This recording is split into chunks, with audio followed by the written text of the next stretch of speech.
Science activity চ্যানেলের নতুন একটি পরীক্ষায় সবাইকে স্বাগত জানাচ্ছি। আজকে শুধুমাত্র একটি কাগজ দিয়ে একটি মজার পরীক্ষা করা যায়।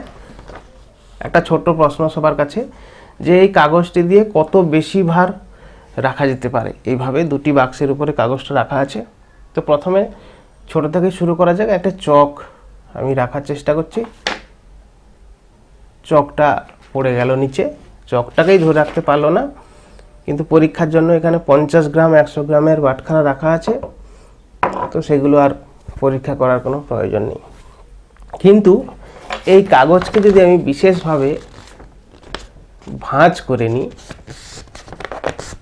বিশেষভাবে মানে এইদিকে একটি ভাঁজ করা হলো এবং উল্টো দিকে একটি ভাঁজ করা হলো, কিন্তু প্রত্যেকটা ভাঁজের দূরত্ব যেন একই থাকে।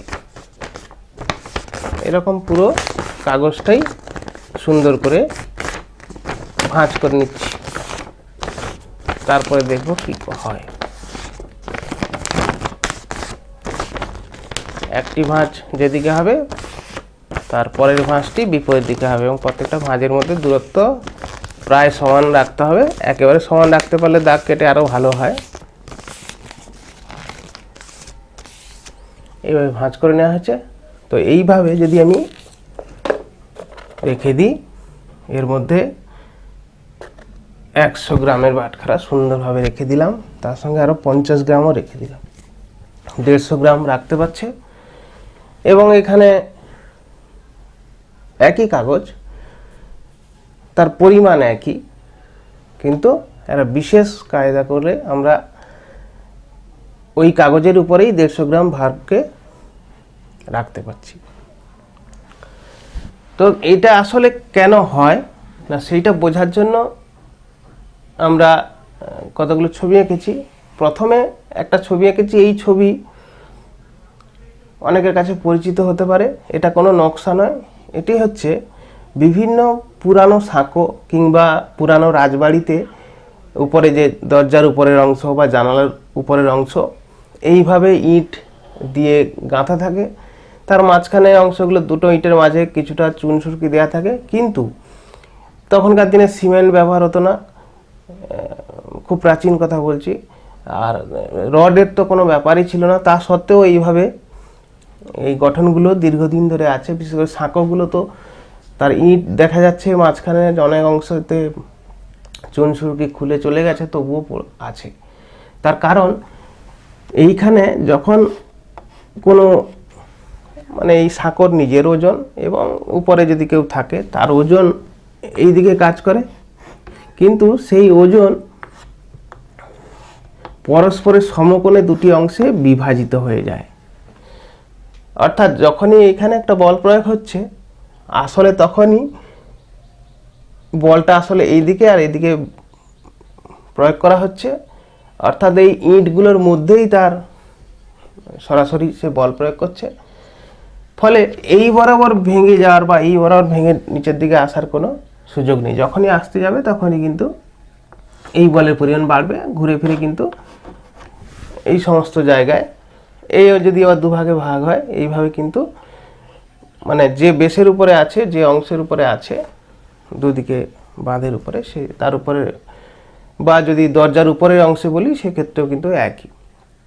অর্থাৎ বলের বিভাজনের জন্য কিন্তু এই সম্ভব হচ্ছে।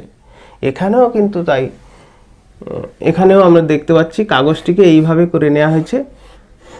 এতে যেটা হলো যে একটা ওজন রাখা হয়েছে, সেটা যদি এইভাবে কাজ করে, সে তার পরস্পর সমকোণে থাকা দুটি অংশে বিভাজিত হয়ে যাচ্ছে। অর্থাৎ এই ওজন সরাসরি এই দিকে কাজ না করে এই কাগজের মধ্য দিয়ে যাওয়ার চেষ্টা করছে, তখনই কিন্তু এটা পড়ছে না। মানে বা এই একই কাগজ এটা একটা 150 গ্রাম এখানে নিতে পারলো, আরও বেশিও নিতে পারে।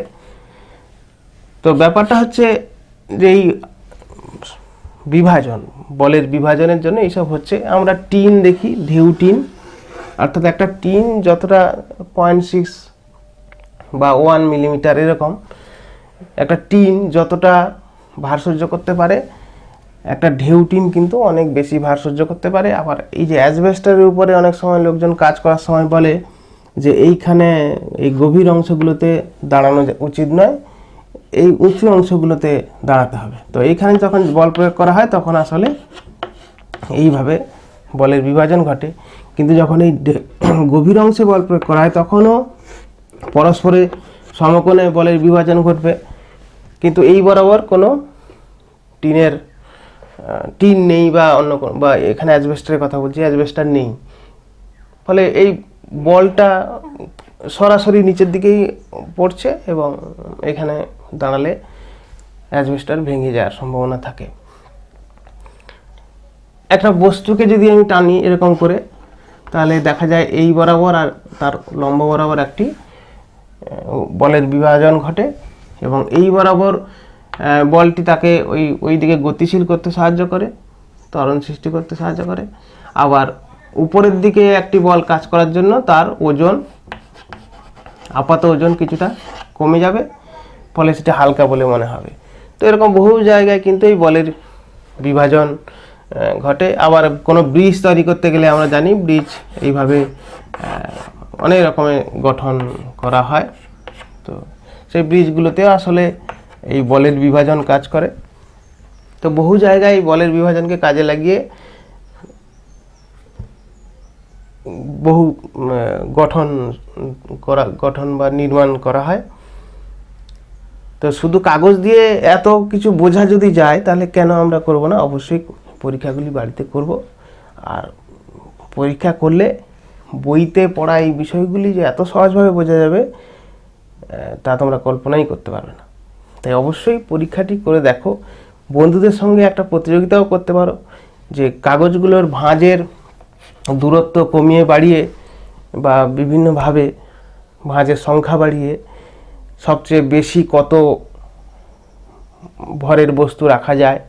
বন্ধুদের সঙ্গে এই প্রতিযোগিতা করলে কিন্তু বেশ সুন্দর হবে। নিজেরা একটা খেলার ছলে বলের বিভাজনের মতো এরকম একটা বিষয় তোমরা সহজে বুঝতে পারবে। আর যারা এই সাইন থিটা কস থিটা সম্পর্কে জানো, তারা জানো এর যদি থিটা হয় তাহলে এদিকে এফ বল কাজ করলে এদিকে হবে এফ কস থিটা, এদিকে হবে এফ সাইন থিটা। আর এই কারণেই এই ভাঁজগুলোর মধ্যে যে দূরত্ব যদি এরকম বাড়ে কমে, তাহলেও কিন্তু এই ভার সহ্য করার ক্ষমতাও বাড়বে কমবে। তাই এইগুলো পরীক্ষা করে দেখো বিভিন্নভাবে। আশা করি পরীক্ষা করলে তোমাদের খুবই ভালো লাগবে। আবার একটি নতুন পরীক্ষা নিয়ে তোমাদের সামনে উপস্থিত হব। সবাইকে ধন্যবাদ।